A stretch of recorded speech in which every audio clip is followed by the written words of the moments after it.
चतुर्थ शपथ ग्रहण उत्सव पारादीप बार आसनर आमर आज ये पोर्ट क्लब अनुष्ठित होता है। आमर सबू बंधुगण मोर वकिल बंधुगण जो मैंने कि मत चतुर्थ थर पर सभापति कर तेणु मुझे चिर ऋणी और कृतज्ञता ज्ञापन करुँची एवं आम पारादीप बार आसन अन्य सभ्य जी सब चतुर्थ पर समस्ते होती समस्त मु कृतज्ञता ज्ञापन करुँ आमर बार अन्य उन्नति आम समस्ते सब सभ्य मिसिकी आमर बार गोटे नूतन गृहपाई पारादीप पोर्ट को आप्लाय करूँ एवं अन्य उन्नति काम आम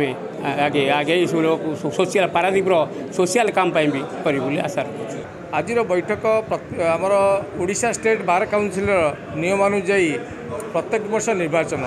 ए वर्ष 24 और 25 निर्वाचन सरी जाइए तार फलाफल पर नियमानुजाई गोटे शपथ ग्रहण उत्सव हुए से शपथ ग्रहण उत्सवटा आज बैठक आज मुख्य विषय। द्वितीय कथा है ओडिशा स्टेट बार काउंसिल जी कि आमको आफिलेसन देइछि बा बार मान्यता प्राप्त करैछन्ति ताको पाखुर एक चिठी आसीछि जे प्रत्येक वर्ष जो बार इलेक्शनटा होउछि तापाई विभिन्न समस्त बार निज निजर बैठक करी सहमति प्रदान करी जे गोटे वर्षिका हम ना 2 वर्षिका हम तेणु आम आज आपातत समस्त बैठक में उपस्थित सर्वसाधारण बैठक में फाइनाल है जे 2 वर्षिया करने आम उपस्थापन करी सेटा को गोटे रिजोल्यूशन पाठ करी Odisha state Paradip bar association शपथ ग्रहण उत्सव होता एवं ता सहित जनरल बॉडी मीटिंग भी संपादन हो जाइए। अवसर में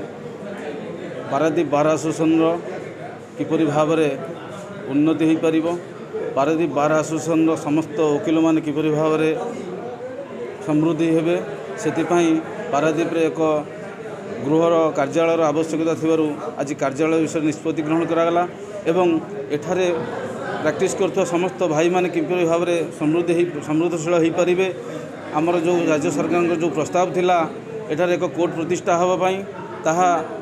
एपर्यंत प्रोसेस अच्छी आम समस्ते संकल्पबद्ध हेलु पारादीप रे किपरि भाव में कोर्ट प्रतिष्ठा हो एवं आम समस्त वकिल भाई माने एठारे किपरि भाव में